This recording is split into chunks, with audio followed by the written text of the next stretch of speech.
I'm supposed to be going. I'm 101 years old, and I'm not supposed to be alive. But God left me here for a purpose. I had an experience. I have never met anyone that had the same. We had a neighborhood barber shop, so I went over to get a haircut, and about 3 o'clock in the afternoon, and the barber was cutting my hair, and one barber said to the other one, said, hurry up and finish up on that kid's hair, and let's go down on the railroad tracks and see if we can shoot some niggers. We opened the window so we could hang out and look, and it smelled a terrible smell. Did they burn bodies? We opened the first crate and looked down, and there were the bodies of 3 black men. We shut the lid down real quick and proceeded to go over to the next crate, which is much larger, and opened it, and there was at least 4 bodies in that crate. They were all just piled in there. That night, just about dusk, up on Reservoir Hill, which was just south of the house, there's a great big cross burning. And all these people up there it was a clan, is what they were, because we could see them from our house. And they was burning this cross, and we could hear people crying and screaming. At the turn of the 20th century, Tulsa, Oklahoma had the richest capital wealth in any space on earth. It was called the oil capital of the world, the Magic City, and the City of Dreams. Many people came to Tulsa for the many opportunities to make money and for the cooperation among the people. Everyone was wearing a smile after spending many years of struggle and sacrifice. Many people looked upon Tulsa as the colored metropolis of the Southwest, said by Mary Parrish. Racists, inspired by racists, from the National Guard to the Klan controlling the legislature. When he spoke of blacks, blacks were to pull themselves up by the bootstraps. And they did. They did. The money in my community didn't turn over the traditional 3 or 4 times. It turned over 8, 9, 10, 11, 12 times. There were legitimate and illegitimate monies to be made that fueled that economy. So my community was the Vegas of the 20. It was roaring.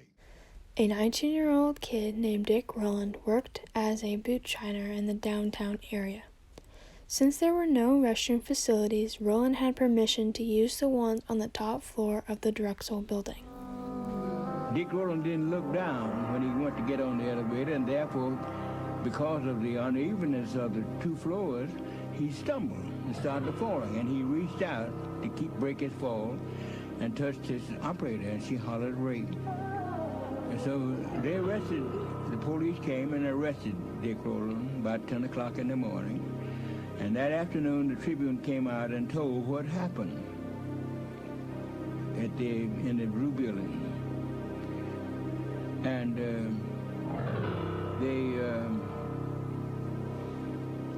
after they told what was going to happen, then they said, it looks like there will be a lynching in Tulsa tonight. Newspapers said it was an attempt of assault of a young orphan girl who worked as an elevator operator to pay her way through college.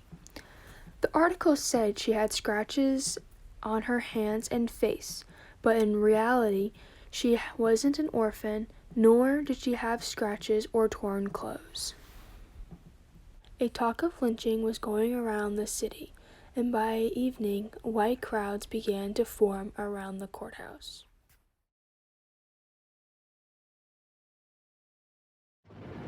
Then the horde of ruffians went down Detroit, looting those beautiful homes of everything valuable and burning them. The machine guns just shattered the walls of the homes. The fire department came out and protected the white homes on the west side of the street. Men and women with torches and women with shopping bags continued their looting and burning of Negro homes. My mother saw some white people coming toward our house, and she put us under the bed when she saw them coming. My oldest sister got under first, and then it was my younger sister, and then my brother, and then they pulled me under the bed. Now, by this time, the people were coming in. They had torches in their hands. We could see their feet from under the bed. And one stepped on my finger. And as I went to scream, my sister put her hand over my mouth. I don't know today as to what would have happened had they heard us under the bed. But they came in and they set the curtains on fire, set our house on fire, and then went out the door. And my mother got us from under the bed. I will always remember that on this day I live. A machine gun had been installed in the granary and was raining down bullets on our section. Mary perished. The most horrible scenes of this occurrence was to see women dragging their children while running to safety, and the dirty white rascals firing at them as they ran. Some of them were pursued for more than 12 or 15 miles, and some never returned. Negro hospitals with numbers of sick were burned, and many people perished in the flames, not being able to get to a place of safety. Women were chased from their homes, naked, with clothes in their hands, and volleys of shots fired at them as they were fleeing. Some with babies in their arms. A.H. As I neared Standpipe Hill, I could see homes on Eastern and Detroit burning, and also discovered that the enemy had located on the hill and that our district was entirely surrounded. We thought that we were leaving the firing behind, but found that our danger was increasing, for a machine gun was located on the hillside. They came over and they had machine guns up there, and he was manning the machine gun, and he and his companions, they were shooting down on the people. They had machine guns up there, shooting at us. My husband and I, when we came out, they were shooting at us. We didn't get any shots. They killed one of our fine doctors. I can never forget a family who started out and had the misfortune to lose one wheel off their wagon and therefore had to get out and walk. In that numbers was a mother and a father with a 6-month-old infant. Such a fine and healthy baby. The father would run along and carry it a while, when the mother would take it until she was tired out. When they both were just about exhausted, the father cried out, "Will someone help us?" Mrs. Rosa Davis Skinner, who told about the night of the riot when it broke out on Greenwood, she was asleep. Her husband awakened her and said, "Wife, come on, there's a riot on." And they left fleeing, she in her gown and house shoes, and joined with a neighbor next door who had had a stillborn baby early in the day. They were going to bury the baby the next day, put it in a little shoebox.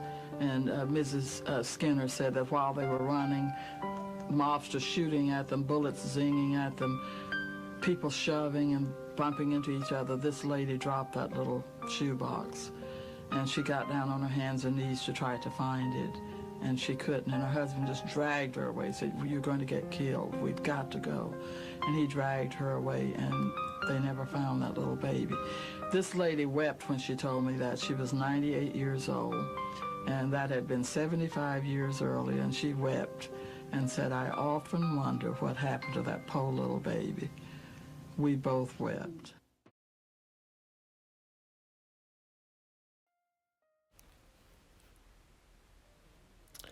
For people to get in touch with their loved ones who have been waiting to hear from them, Mr. Theo Baldwin sent out daily papers publishing lists, mainly of the dead, but also of living. The dead was quickly disposed of on that night and day, so it was hard to get an exact number of the dead or wounded. Visit somebody, and we passed down by the cemetery there at 11th and Lewis, the old Oak Lawn Cemetery. As we went down 11th Street, we saw a bunch of men working, digging a pit evidently, and we noticed a bunch of wooden crates lying around. So we were very curious about it, so we went in to have a look. And we walked up to the first crate, and we were unnoticed by the man. And we opened the first crate, looked down, and there were the bodies of 3 black men. We shut the lid down real quick and proceeded to go over to the next crate, which is much larger, and opened it, and there was at least 4 bodies in that crate. They were all just piled in there. And at that time, the men noticed us and ran us out. The Red Cross estimated 300 people were killed. The official death total was said to be 36.